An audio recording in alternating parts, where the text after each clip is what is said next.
Hello, Joe Blanton here again with the second report on my cut finger, the finger I cut Sunday evening on my way down from the top of Mount Charleston at 12,000 feet. And I was about 9,000 feet when I slipped in the snow and cut my finger. And so this is what it looks like today. This is Friday, and you can see that it's still real flexible, and you can see into it that it's healing from the inside out.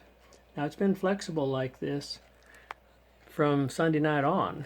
You know, when I energized it, finally used the red laser, got the bleeding to slow down and almost stopped because it was flowing really freely, and got a band-aid around it, squeezed it tight, and left the band-aid on Monday. I kept energizing it with the red laser, and Monday I didn't take a shower, didn't want to get it wet, so I waited, and Tuesday morning I got up, took the band-aid off, took a shower, and it looked just like this, only a little bit bigger. It's healed up tremendously.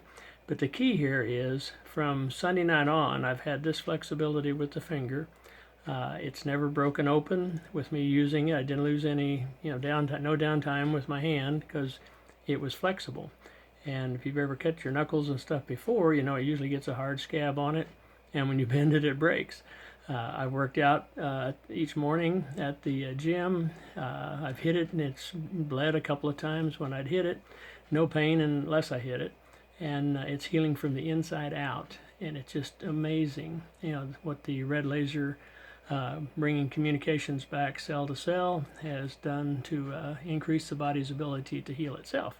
So the Vibrance Red Natural Laser, there's nothing else in the world like it, and I'm real thankful to have it with me. I carry it with me everywhere I go. So thank you, Vibrance, and we'll continue the healing here.